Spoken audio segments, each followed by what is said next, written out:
Pour certaines personnes, vivre en colocation, ça peut être un véritable rêve, une bonne ambiance, de l'amitié. Et pour d'autres, ça peut totalement tourner au cauchemar. Bon, la situation de Léa, c'était un peu la panique. Elle devait absolument trouver un logement avant la rentrée. Sinon, elle se retrouvait à la rue, littéralement. Ses parents, ils pouvaient pas l'aider financièrement et les résidences étudiantes étaient toutes complètes. La seule option qui lui restait, c'était la coloc. Mais attention, pas n'importe laquelle. Faut pas oublier qu'elle est étudiante en art, donc niveau thune, c'est pas Byzance. Elle cherchait donc le Graal, une coloc pas chère, histoire de pas finir à découvert avant même d'avoir commencé les cours. Une vraie course contre la montre. Léa, elle est soulagée, enfin elle trouve une coloc pas trop chère et plutôt bien située. Bon, l'appart est un peu vieillot, avec sa tapisserie fleurie d'un autre âge et son parquet qui grince à chaque pas. Mais pour une étudiante en première année d'art appliqué, c'est le top du luxe comparé au studio minuscule qu'elle a visité la semaine précédente. L'immeuble, un vieux bâtiment en briques rouges typique du quartier, dégage une odeur de renfermé qui pique un peu le nez dès qu'on franchit le porche. Léa est une fille plutôt timide, passionnée par le dessin depuis son enfance. Elle rêve de devenir illustratrice et cette colocation est une étape cruciale pour pouvoir se concentrer sur ses études, sans se ruiner. Son coloc, Marc, a l'air cool, un grand gars, les cheveux un peu longs et un sourire facile. Il lui fait visiter l'appart en mode décontracté, lui montrant sa chambre. La plus grande, évidemment, mais bon. Elle s'y attend. La cuisine équipée et la salle de bain avec sa baignoire sur pied qui fait son petit effet. Marc a un sourire un peu trop insistant qui met Léa mal à l'aise. Il porte un t-shirt noir délavé et un jean troué aux genoux. Un look un peu négligé qui contraste avec l'appartement plutôt propre. T'inquiète, je suis pas trop présent. Je bosse souvent le soir et les week-ends, donc t'auras la paix. C'est ce qu'il lui dit le gars. Bon, Léa, elle pense que c'est parfait. Elle a besoin de calme pour bosser sur ses projets. Les premières semaines se passent sans accroc, Léa s'installe, accrochant ses posters, rangeant ses affaires. Marc est effectivement peu là, donc c'est un vrai fantôme. Quand ils se croisent, c'est pour un rapide ouais, salut, un échange banal sur la météo, etc. Là, vous allez me dire, bon bah Delcor, ça se passe plutôt bien tout ça. Bon. Vous le savez, forcément, à un moment, ça va partir en cacahuète. Du coup, il y a des petits trucs qui commencent à perturber la tranquillité de Léa. Des bruits la nuit, comme des grattements secs, comme si quelqu'un raclait le plancher avec ses ongles. Ça résonne dans l'appartement en pleine nuit et ça réveille Léa en sursaut. Une tasse posée sur la table du salon se retrouve le lendemain matin sur le plan de travail de la cuisine, alors qu'elle est certaine de ne pas l'avoir touché. Un livre qu'elle est sûre d'avoir laissé sur son bureau atterrit sur son lit. Des détails insignifiants, mais qui, mis bout à bout, créent une atmosphère bizarre. Un soir, alors qu'elle est plongée dans un croquis, Léa a la sensation d'être observée. Cette sensation est de plus en plus présente, comme un poids sur ses épaules. Elle a l'impression que quelqu'un l'épie. Elle relève la tête, balaye la pièce du regard, mais rien. Juste l'ombre des meubles et le silence de l'appartement. Pourtant, cette impression persiste, une présence invisible qui lui glace le sang. Un soir, Léa rentre plus tôt que prévu. Elle a oublié son carnet de croquis. En ouvrant la porte de l'appartement, elle entend des chuchotements provenant de la chambre de Marc. Bref, elle laisse couler et elle va qu'à ses occupations. Depuis un petit moment, Marc est assez bizarre envers elle. Enfin, surtout, il lui parle de choses que d'habitude il ne lui dit pas. Là, il fait beaucoup allusion à l'occultisme et il parle de celui avec le S, là, vous voyez, clac clac, les cornes si vous ne regardez pas l'écran. Et à force, ça met notre petite Léa très mal à l'aise. Un soir, après une énième discussion sur ce sujet-là, elle décide d'aller chez son ami. Après cette nuit chez son ami, Léa hésite à remettre les pieds dans l'appart. Mais bon, elle habite là, elle peut pas faire autrement. Elle ouvre la porte d'entrée avec une appréhension palpable. L'appartement est silencieux, mais une atmosphère lourde et froide y règne, comme si l'air était chargé d'électricité statique. Elle se dirige vers la chambre de Marc et la porte est toujours entrouverte. Léa entre prudemment. La chambre est en désordre, des vêtements jonchent le sol, des livres sont éparpillés sur le lit, ainsi qu'une boîte à chaussures. Bien évidemment, elle n'aurait pas dû l'ouvrir, ça lui appartient pas. Mais vous connaissez la curiosité humaine. Elle l'ouvre et à l'intérieur, elle peut trouver des dessins. Des symboles étranges, des cercles entrelacés, des figures difformes avec des yeux exorbités. Il y a aussi des dessins de silhouettes humaines dont les visages sont gribouillés, effacés avec une violence contenue. Mais surtout, le plus troublant, ce sont des dessins qui représentent le S, celui avec les cornes. L'encre rouge qui recouvre certains dessins a une odeur métallique qui rappelle vaguement celle du sang, mais sans être aussi prononcée. En fouillant davantage la boîte, elle découvre un vieux cahier à spirale, caché sous les dessins. Elle l'ouvre et les premières pages contiennent des notes banales, des listes de courses, des numéros de téléphone.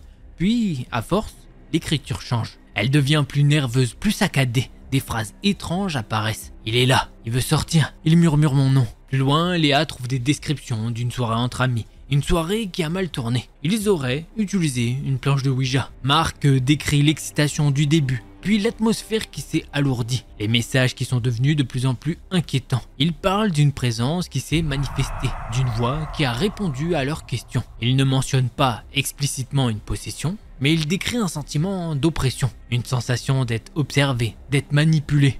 Soudain, Léa entend un bruit derrière elle. Elle se retourne et voit Marc. Il est debout dans l'encadrement de la porte, le regard vide, les yeux cernés. Il semble pas la voir. Il commence à marmonner des paroles incompréhensibles. Les mêmes chuchotements qu'elle a déjà entendus de sa part. Là, Léa se dit « Ok, alors lui, je pense qu'il est en train de planer, il a fait un mauvais trip. » Léa referme le cahier en sursaut et le repose dans la boîte. Elle recule lentement, les yeux fixés sur Marc. Elle n'ose pas lui parler, elle a peur de sa réaction. Elle vient de fouiller dans ses affaires quand même. Elle attrape son sac et quitte la chambre à reculons, sans quitter Marc des yeux. Une fois dans le couloir, elle se précipite vers la porte d'entrée et sort de l'appartement, le refermant derrière elle avec un soulagement mêlé d'effroi. Les jours qui suivent sont une torture pour Léa. Elle évite Marc autant que possible, prétextant des révisions intensives pour ses cours. Mais l'atmosphère dans l'appartement est devenue irrespirable. Marc est de plus en plus étrange, il a des accès de mutisme où il reste prostré dans sa chambre pendant des heures sans dire un mot. Puis, sans prévenir, il se met à parler tout seul, à crier des phrases incompréhensibles. Parfois, il semble reconnaître Léa, mais son regard est vide,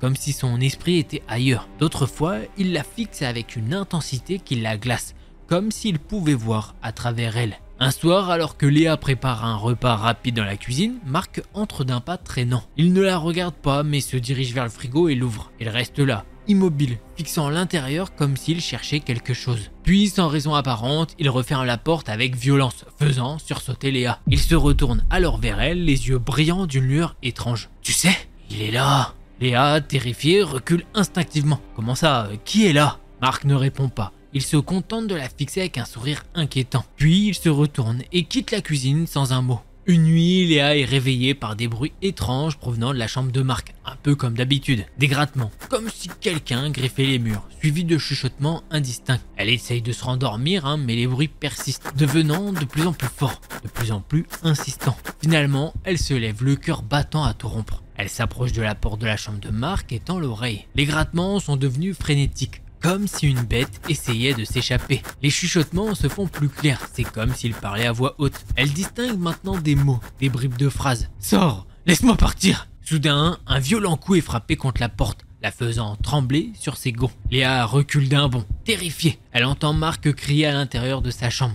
Des cris de douleur et de terreur mêlés à des paroles incompréhensibles. Prise de panique, Léa attrape son téléphone et compose le numéro de la police. Elle explique la situation d'une voix tremblante, incapable de retenir ses larmes. Pendant qu'elle parle avec le standard, les cris redoublent, suivis d'un silence soudain, glaçant. Quelques minutes plus tard, la police arrive. Ils enfoncent la porte de la chambre de Marc et y découvrent une scène choquante. Marc est prostré dans un coin de la pièce, recroquevillé sur lui-même, tremblant de tout son corps. Il marmonne des paroles incohérentes et son regard est perdu dans le vide. Les policiers appellent une ambulance. Marc est amené à l'hôpital. Et Léa, encore sous le choc, explique aux policiers ce qu'elle a vu et entendu, leur montrant le cahier où Marc décrit la séance de Ouija. Bon, les policiers n'en ont que faire de ces blablas, mais ils prennent quand même sa déposition et lui conseillent de se faire accompagner par un professionnel pour surmonter cette épreuve. Après cet événement traumatisant, Léa a du mal à retrouver une vie normale. Elle fait des cauchemars toutes les nuits, revivant sans cesse les cris de Marc et l'atmosphère terrifiante de l'appartement. Elle décide de déménager et de trouver un autre logement, loin de cet endroit. Plus tard, elle apprendra que Marc souffre de troubles psychologiques graves. Du coup, elle ne sait pas s'il avait déjà des problèmes avant cette séance de Ouija, ou est-ce que cette séance de Ouija a fait que ça a déclenché des trucs, ou est-ce qu'il était sous l'effet de la séance de Ouija. Elle en sait rien et elle ne croit pas forcément à ce genre de choses. De son côté, dans la conclusion, elle dit qu'elle pense plutôt qu'il était sous grosse substance, même si en vrai, elle ne l'a jamais vu consommer devant elle. Donc, le mystère reste pas résolu. Voilà, tout simplement. On ne sait pas. Est-ce que la séance de Ouija, ça se trouve, le mec était vraiment possédé, hein? On ne sait pas. Voilà, on peut pas dire beaucoup plus sur ce truc puisqu'on n'en sait rien. En tout cas, quand même assez flippant, mine de rien, hein. T'as le coloc, tu sais pas ce qu'il fait, il est chelou. Elle a bien fait de déménager à force, voilà quoi. Allez, on passe au prochain thread.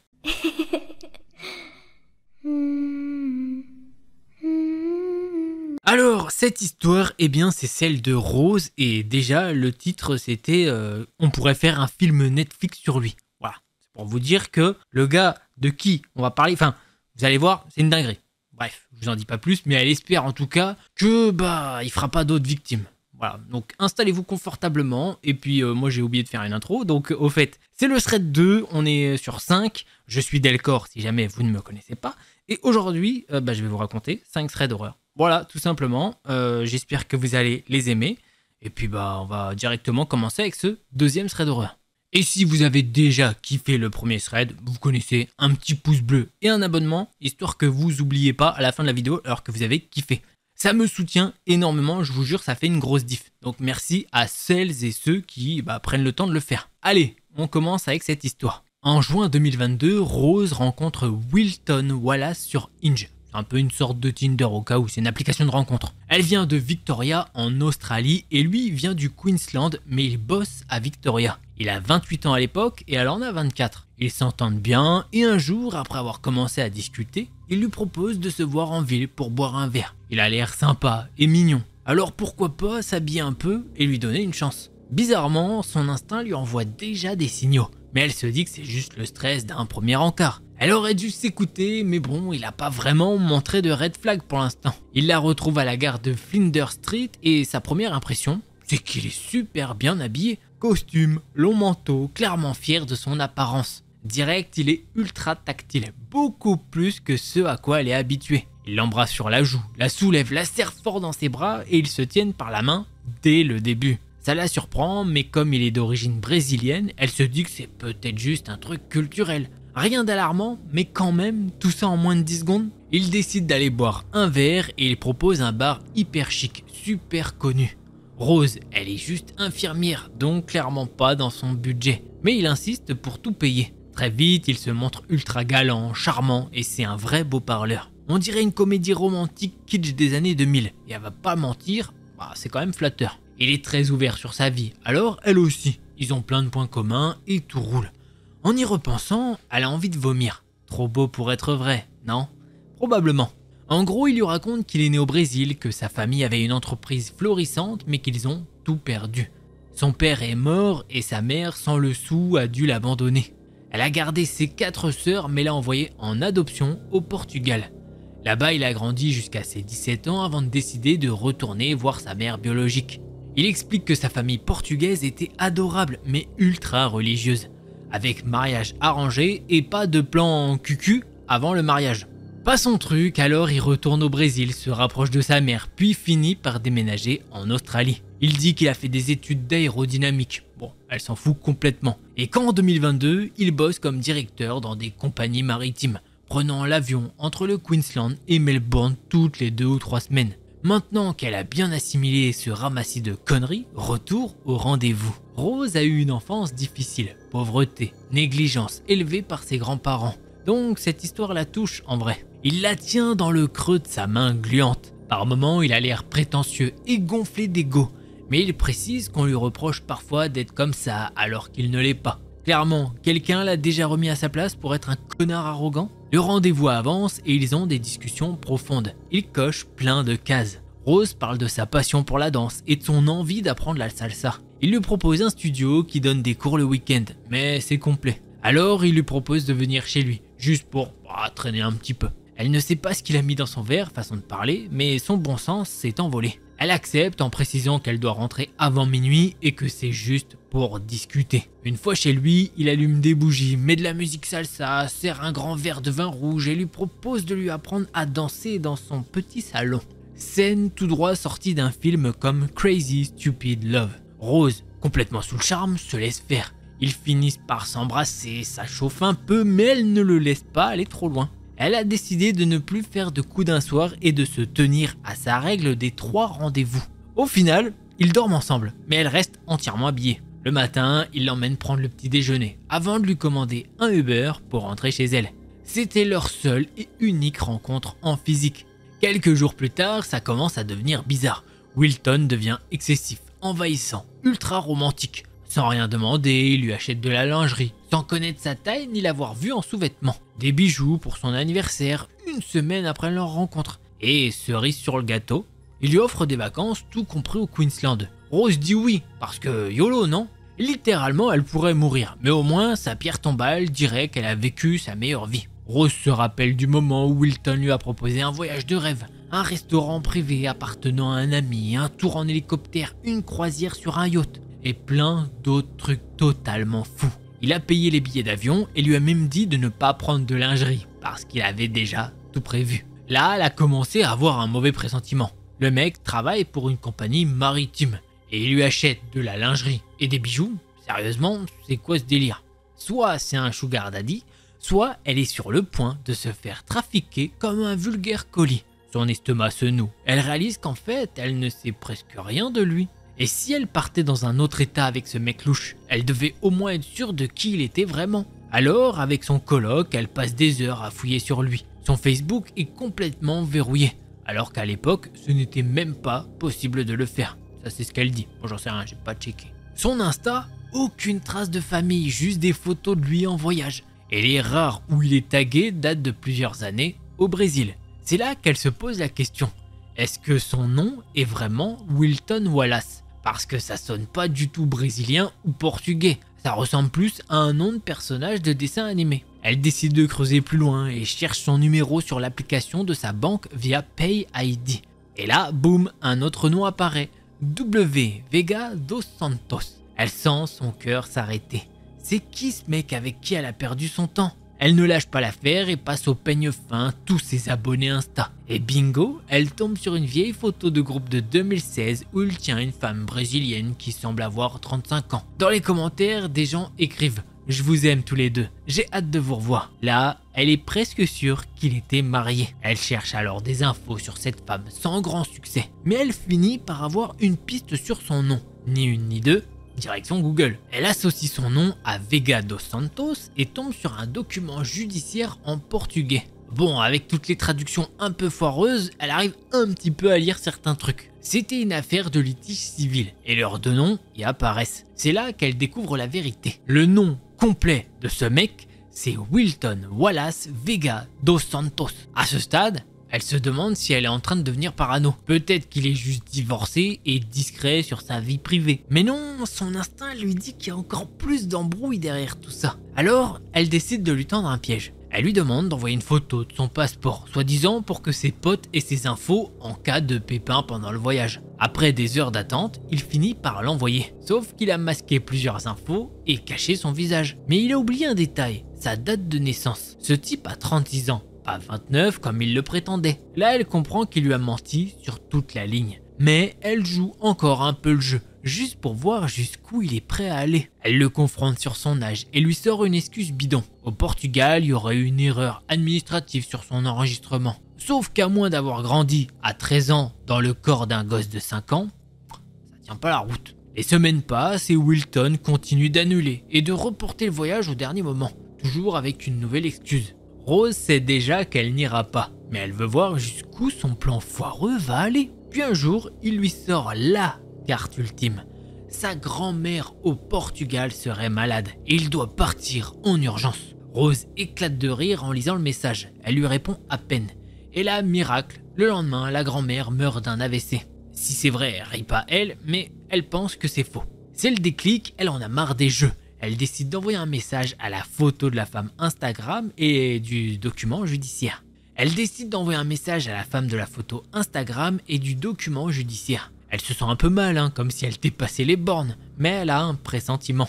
Et elle avait raison, la femme finit par lui répondre et lui propose de tout lui raconter au téléphone. Ce qu'elle apprend la laisse sans voix. Ce type est un menteur pathologique, manipulateur, narcissique, un vrai monstre. Il lui a menti sur absolument tout. Il a bien 36 ans, il a grandi au Brésil, pas au Portugal. Il a des frères, pas 4 sœurs. Il n'a jamais mis les pieds au Portugal, sa grand-mère est bien vivante. Son soi-disant job dans l'aéronautique, non, il n'existe pas, inventé de toutes pièces. En réalité, il a étudié le travail social et fait maintenant des études pour devenir kiné. Et son ex-femme, c'est bien elle. Elle raconte à Rose qu'une fois qu'ils ont déménagé dans le Queensland, il est devenu violent, manipulateur et complètement toxique. Il refusait de travailler, la faisait payer pour tout, la mettait sous pression financièrement et psychologiquement. Pendant qu'elle bossait et réglait les factures, lui il se la coulait douce en faisant croire qu'il menait une vie de rêve. Tout ce que Rose avait vu chez lui, tout ce qu'il racontait, tout était un mensonge. Après 5 années passées dans le Queensland, elle reçoit un message d'une jeune Australienne de 24 ans, le même âge qu'elle à l'époque, si vous vous souvenez bien.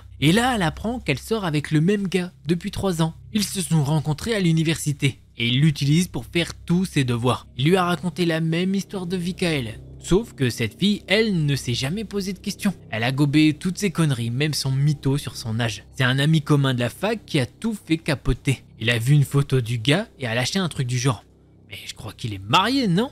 Merci à cet ami, franchement. Résultat, Wilton et sa femme divorcent. La fille de 24 ans le fout dehors, mais il lui faut encore 1 an pour le faire. Et là, rebelote. 1 an après, une autre fille contacte son ex-femme avec la même histoire. Une Australienne de 24 ans. Encore, même mytho sur sa vie. Ça fait 4 ans qu'ils sont ensemble et qu'elle paye tout pour lui. Son style de vie, ses fringues. 2 ans plus tard, son ex-femme se dit qu'il a peut-être enfin changé. Mais lol, non, parce qu'un jour, c'est Rose qui contacte l'ex-femme. Et Rose, elle se doute qu'il a encore quelques meufs sous la main. Ses plans ont sûrement changé à cause d'elle. L'une d'entre elles doit encore raquer pour ses billets d'avion toutes les 2 ou 3 semaines. Et comment vous dire, les vacances, les bijoux et la lingerie qu'il lui a offert, c'était sûrement le fric d'une autre meuf. Forcément, Rose était furieuse, elle l'a ghosté parce que c'est la meilleure façon de faire chier un narcissique. Il l'a bombardé de messages pendant des semaines, SMS, Insta, WhatsApp, Facebook. Finalement, elle a décidé de jouer un peu. Elle lui a balancé qu'elle savait des trucs et qu'il ferait mieux de parler. Elle a rien précisé, ni de ce qu'elle savait, ni comment elle l'avait appris. Mais lui, direct, il lui a dit qu'il voulait être totalement transparent et qu'il prendrait l'avion pour Melbourne pour la voir. Il devait penser qu'elle connaissait, à peine 1% de la vérité. Elle a hésité à la voir juste pour écouter ses prochaines conneries. Mais en vrai, elle en avait ras-le-bol. Alors, elle a improvisé un plan. Elle lui a dit qu'elle était à 5 heures de la ville dans un trou paumé où il n'y a qu'un seul train par jour. Elle lui a dit qu'elle pourrait pas venir le chercher, mais qu'il pouvait rester quelques jours, voir la vraie Australie, et qu'elle le ramènerait ensuite à l'aéroport. Et devinez quoi? Il l'a fait. Il a pris un vol de 2h30, s'est tapé 5 heures de train et est arrivé en pleine Cambrousse. Là, elle lui a demandé de lui envoyer une photo de là où il était, et elle était tranquillement chez elle, en pyjama, devant un film.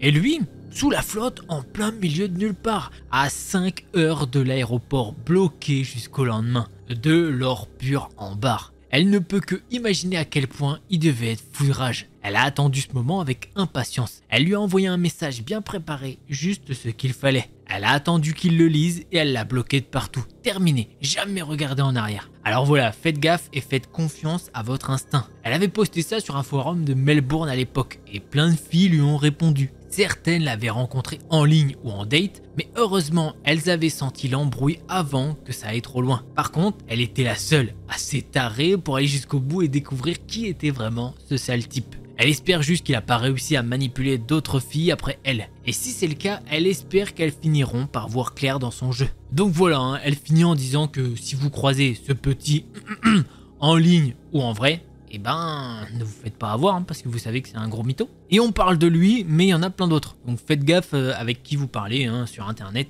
et même dans la vraie vie, puisque ça allait dans la vraie vie là. Et voilà, franchement, elle a vraiment bien fait. Moi j'ai bien aimé, je vais pas vous mentir, les petites recherches un petit peu là, des clac clac clouc, elle a bien fait, franchement. Ça, en plus ça donne une histoire de fou. Je sais pas ce que vous en avez pensé, je l'ai kiffé. Voilà. On se retrouve pour le 3e thread.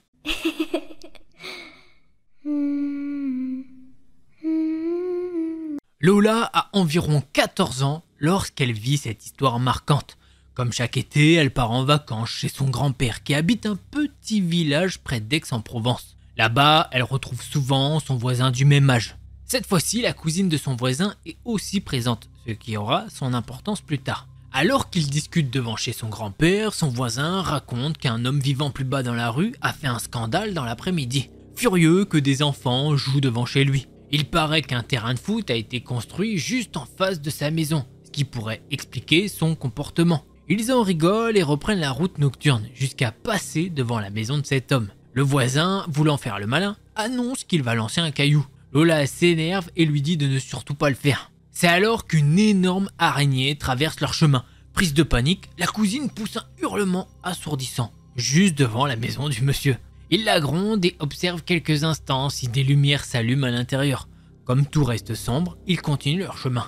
Ils prennent une rue en pente qui surplombe le village et décident de s'asseoir pour profiter de la vue et discuter. Le soleil commence à disparaître derrière les collines quand une voiture passe à toute vitesse. Lola n'y prête pas attention, mais son voisin, lui, se fige. Il leur ordonne de se lever, expliquant qu'il a un mauvais pressentiment. Quelques secondes plus tard, la voiture fait une brusque marche arrière et fonce droit sur eux, sans se soucier de les écraser. Pris de panique, ils comprennent qu'ils sont coincés. La rue est un cul-de-sac et la voiture leur barre la route. Sous l'effet de l'adrénaline, Lola court se cacher, mais elle chute dans un fossé. Elle aperçoit son voisin et sa cousine qui se faufilent dans le jardin d'une maison abandonnée et se tapissent derrière une vieille carcasse de voiture. L'endroit est sombre, envahi de ronces. Soudain, une voix brise le silence de la nuit. « Vous êtes où, putain? Je vais vous retrouver, vous en faites pas !» L'homme descend sa voiture plus bas dans la rue pour les chercher à pied. Lola sent la peur l'envahir et elle est persuadée que c'est fini. Son voisin, furieux, veut jeter sur l'homme pour, selon ses mots, lui casser la gueule. Tandis que sa cousine pleure et fait du bruit. Lola réfléchit vite. Elle sort son téléphone et appelle ses parents, qui sont chez des voisins en train de jouer à des jeux de société. Heureusement, ils répondent et lui disent qu'ils arrivent immédiatement. Un silence pesant s'installe. Caché dans l'obscurité, il n'ose plus respirer. Puis la voix de la mère de Lola résonne au loin. Sans hésiter, les trois adolescents courent vers elle en larmes. Sa mère leur explique que son beau-père a pris la voiture pour bloquer celle de l'homme et qu'ils sont en train de s'expliquer. En arrivant, Lola aperçoit l'homme face à ses parents. Il tient un couteau suisse dans la main. Il hurle qu'il avait besoin de sommeil et que leur cri l'a réveillé, le rendant fou. Il prétend avoir appelé la police, mais ne les voyant pas arriver, il a voulu s'occuper d'eux lui-même. Sa colère est incontrôlable, il soulève son t-shirt et montre une cicatrice, expliquant qu'il a un cancer du sein. Sa mère lui rétorque qu'elle en a eu un aussi, mais que ce n'est pas une excuse pour foncer sur des enfants avec une voiture. Peu après, la police arrive enfin. Pourtant, au lieu d'agir, il se contente de calmer les esprits et de renvoyer chacun chez soi. Lola et ses amis paniquent à l'idée que l'homme puisse revenir, mais la police leur ordonne de se taire. Les jours passent, ils reprennent leur balade nocturne, mais avec plus de prudence. Quelques années plus tard, ils apprennent que cet homme a un jour poursuivi sa propre mère avec un fusil en la menaçant de mort. Il est interné en hôpital psychiatrique puis décède quelques années plus tard. Depuis, Lola se demande sans cesse ce qui se serait passé si ses parents n'étaient pas intervenus. Elle réalise aussi à quel point l'adrénaline peut pousser à faire n'importe quoi. Sur le moment, elle avait même envisagé de grimper sur un toit pour échapper à l'homme. Elle se souvient aussi qu'elle n'a rien ressenti physiquement à cause du stress. Pas de peur des araignées, aucune douleur due aux ronces qui s'enfonçaient dans sa peau. Elle retient une leçon essentielle de cette nuit. Toujours avoir son téléphone sur soi et garder son calme dans des situations de danger. Voilà, c'est comme ça que se termine notre petite histoire et elle a une particularité. C'est qu'elle nous est partagée par une abonnée de la chaîne. Donc déjà, un grand merci à toi de nous l'avoir partagée. Ça me fait très plaisir. Et si jamais toi aussi tu veux partager une histoire, ça se fait sur delcorstory@gmail.com. Effectivement, là le voisin était pas commode du tout. Bon, ok, il a des problèmes, je suis d'accord, mais effectivement, il voulait limite les écrabouiller avec sa voiture. Il voulait le buter. Moi, je manque de sommeil, ok. Après, il faut savoir que le sommeil, c'est vraiment un truc. Je peux te dire que moi aussi, quand il me manque un peu de sommeil, je vais pas vous mentir, je suis pas le plus gentil du monde, hein, mais bon, j'aurais pas tué quelqu'un. Mais voilà, mais le sommeil, c'est un vrai truc. Je sais que les gens, sous manque de sommeil, il peut se passer v'là les choses. Histoire trop bien. Allez, on passe à la prochaine.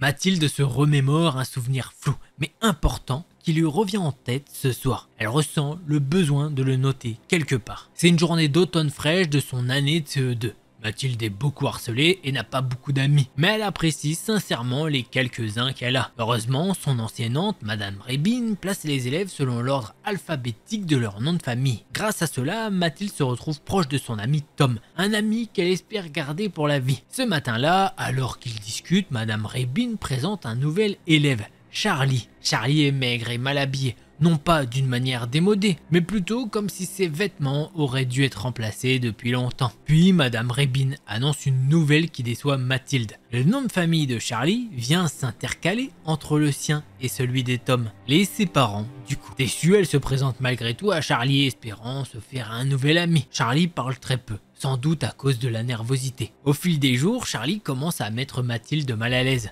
sans qu'elle puisse vraiment dire pourquoi. Malgré tout, elle reste gentille avec lui, car elle a désespérément besoin d'amis. Après le déjeuner, quand tous les élèves vont en récréation, Mathilde reste souvent dans la salle à manger pour aider à nettoyer la cafétéria et sortir les poubelles. Une bonne manière d'obtenir une part de pizza en plus. Mais ce jour-là, on l'envoie dehors. Elle s'installe sur une balançoire et joue à sa Game Boy. Une activité qu'elle peut faire seule. Charlie s'approche et s'assoit sur la balançoire à côté d'elle. Mathilde lui montre son jeu Pokémon et lui explique ce qu'elle pense savoir. C'est alors que Charlie lui demande s'il peut l'embrasser. Effrayée, elle refuse et arrête de lui parler. Les jours suivants, Charlie devient de plus en plus insistant. Il lui apporte des bijoux qu'il a visiblement volés à sa mère et la supplie d'être sa petite amie. Mathilde, trop jeune pour savoir comment gérer la situation, ne sait pas quoi faire. Tom intervient en disant à Charlie de la laisser tranquille, ce qui l'aide un peu. Cette semaine-là, une journée de danse en ligne est organisée au gymnase. Les élèves n'ont pas le droit de refuser un partenaire si quelqu'un leur demande. Mathilde voit Charlie s'approcher et panique. Heureusement, Tom et elle se mettent immédiatement en couple pour éviter qu'elle ne soit obligée de danser avec Charlie. Peu de temps après, Charlie commence à menacer Tom. Dans les années 90, les enfants se menacent souvent sans que cela soit pris au sérieux. C'est pas une raison d'alerte comme aujourd'hui. Mais la rage de Charlie grandit à chaque fois que quelqu'un parle à Mathilde. Cela devient de plus en plus inquiétant. Puis un jour, il apporte un couteau à l'école. Mathilde a peur, mais elle est aussi trop effrayée pour en parler. Alors, elle garde son secret. Ce jour-là, elle a encore envoyé dehors pour la récréation, alors qu'elle aurait préféré nettoyer la cafétéria. La sœur de Charlie, dont elle a oublié le prénom, l'insulte en la traitant de grosse moche. Mathilde est habituée aux moqueries, alors elle hausse les épaules. Mais Charlie, lui, réagit violemment. Il frappe sa sœur, la poursuit et lui donne un coup de pied en plein visage. Un surveillant intervient et met fin à la bagarre. Il interroge les élèves présents pour comprendre ce qu'il s'est passé. C'est à ce moment-là que Mathilde signale que Charlie a peut-être un couteau sur lui. Il fouille ses poches et y trouve un petit couteau pliant. Charlie est immédiatement expulsé de l'école. Aujourd'hui, Mathilde cherche parfois son nom sur Google, s'attendant à voir apparaître sa photo sur un article de crime quelconque. Elle ne l'a jamais revu depuis ce jour, mais une chose est sûre. Elle veut plus jamais le recroiser en fait. Et bah voilà les petits potes, j'espère que vous avez kiffé ces threads. Si c'est le cas, vous connaissez, un petit pouce bleu et un abonnement. Et si jamais vous en voulez plus, je vous invite à cliquer sur l'une de ces deux vidéos là. Allez, c'était Delcor, en attendant la prochaine vidéo, portez-vous bien, tchuss les petits potes.